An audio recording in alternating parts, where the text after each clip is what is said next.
Berita menarik hari ini di asoka.com, Isnin 27 September.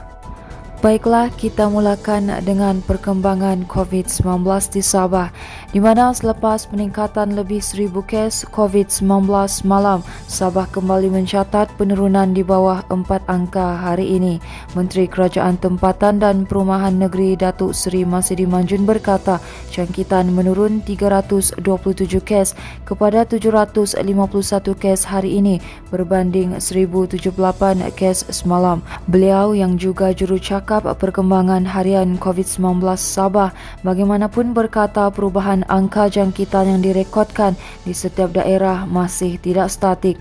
Namun katanya tren penurunan angka jangkitan hari ini adalah selari dengan jumlah daerah yang merekodkan penurunan kes iaitu sebanyak 18 daerah, manakala hanya 6 daerah mencatatkan peningkatan kes dan 3 daerah kekal mencatatkan jumlah kes sama seperti semalam.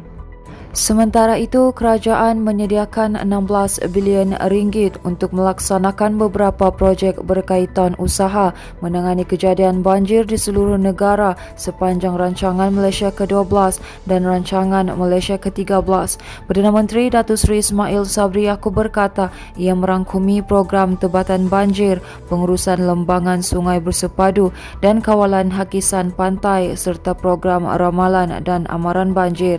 Katanya usaha itu dilaksanakan bagi mengatasi atau mengurangkan kesan bencana alam berkenaan terhadap kehidupan rakyat, terutama yang membabitkan kerosakan harta benda yang banyak seperti berlaku di Penampang baru-baru ini. Sementara itu, Perdana Menteri berkata dalam aspek keselamatan, langkah yang lebih tegas akan diambil untuk melaksanakan pelan menyeluruh dan memperkukuh ops benteng bagi mengekang pendatang asing tanpa izin.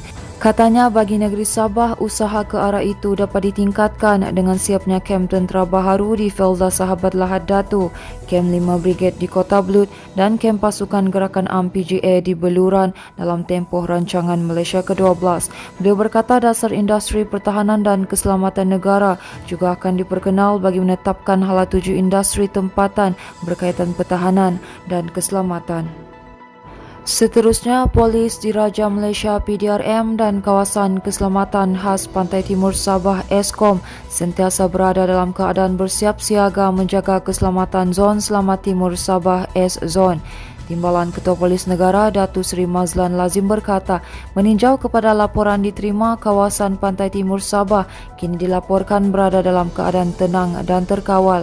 Katanya operasi masih dijalankan secara berterusan dari semasa ke semasa, termasuk menumpukan kegiatan penculikan, kemasukan pendatang asing tanpa izin dan ancaman pengganas di kawasan perairan ini.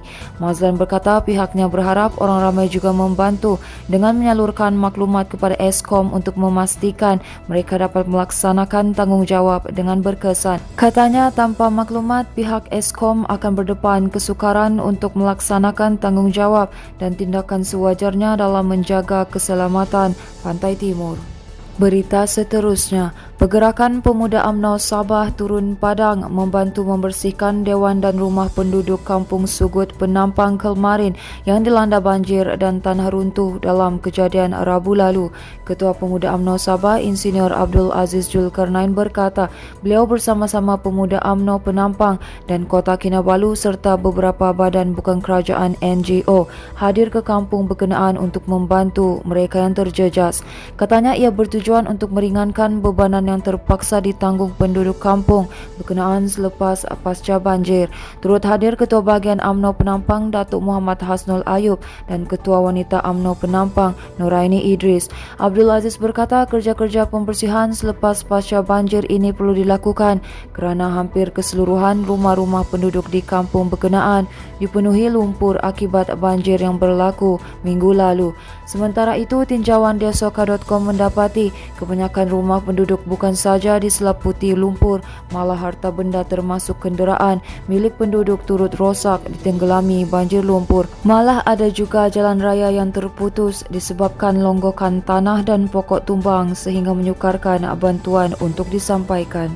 Baiklah, ini merupakan kupasan berita terakhir dari kami, di mana seorang lelaki ditemui maut dipercayai akibat lemas terhidu asap selepas kediamannya di kampung nyaris-nyaris Bengawan Papar terbakar dalam kejadian awal pagi tadi. Dalam kejadian jam 3 pagi itu, mangsa Abdul Rahman Abu, 38, yang dipercayai terperangkap di bilik air rumahnya ketika cuba menyelamatkan diri disahkan meninggal dunia.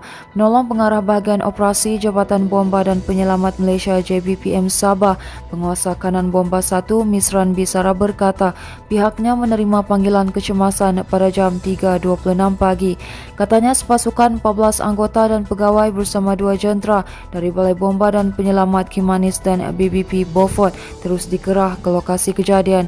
Menurutnya terdapat seorang mangsa yang ditemui di bahagian bilik mandi dan pasukan bomba terus menjalankan operasi mengeluarkan mangsa. Katanya mangsa yang disahkan meninggal dunia kemudiannya diserahkan kepada pihak polis untuk tindakan selanjutnya. Tambahnya turut terbakar sebuah kereta jenis Proton Saga yang mengalami kerosakan hampir 30%, manakala rumah mangsa pula musnah lebih 90%. Menurutnya lagi punca serta jumlah kerugian masih dalam siasatan bahagian forensik JBPM Sabah. Baiklah, itu sahaja yang dapat kami kongsikan setakat ini. Teruskan bersama kami untuk mendapatkan berita komprehensif hanya di diasoka.com.